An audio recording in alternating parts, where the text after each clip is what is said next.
ભાજપનું સદસ્યતા અભિયાન પૂરજોશમાં ચાલી રહ્યું છે ત્યારે આજે અમદાવાદના બોપલ ખાતે ભાજપ સદસ્યતા અભિયાનનું આયોજન કરાયું હતું। આ સદસ્યતા અભિયાન કાર્યક્રમમાં મુખ્યમંત્રી ભૂપેન્દ્ર પટેલ જોડાયા હતા। બોપલ બ્રિજ પાસે ઇસ્કોન પ્લેટિનિયમમાં સદસ્યતા અભિયાન હાથ ધરવામાં આવ્યું હતું, જે મુખ્યમંત્રી લોકોના ઘરે જઈ સદસ્યતા અભિયાનમાં જોડાયા હતા। આ કાર્યક્રમમાં સ્ટેન્ડિંગ ચેરમેને અભિયાન અંગે વાત કરી હતી તો ઇસ્કોન પ્લેટિનિયમના વાઇસ ચેરમેને આ અભિયાનને આવકાર્યું હતું।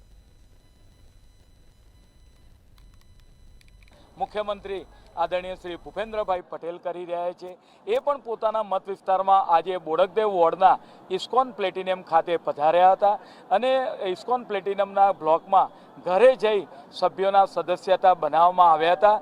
તદુપરાંત એક પબ્લિક મિટિંગ સ્વરૂપે ઇસ્કોન પ્લેટિનિયમના કોમન પ્લોટમાં જ્યાં મારી આજુબાજુ એમના ચેરમેન, સેક્રેટરી અને સોસાયટીના તમામ રહીશો ઉપસ્થિત છે, આ તમામ લોકોને જે પાર્ટીનો સદસ્યતા અભિયાનનો મિસ કોલ 8800002024 આ મિસ કોલ મરાઈને બધાને સદસ્ય અભિયાનમાં જોડ્યા હતા। જે મુખ્યમંત્રી અમારે દ્વારે આવ્યા ઇસ્કોન પ્લેટિનમને એ ગણ્યા કે અને બહુ અહીંયા મેમ્બર નથી બનેલા હતા ભાજપના અને આજે બન્યા એ અમારે માટે બહુ સૌભાગ્યની વાત છે અને બીજેપી માટે પણ આ સૌભાગ્યની વાત હશે કે અમારે ત્યાંથી એટલા બધા મેમ્બર બીજેપીના સભ્ય બન્યા।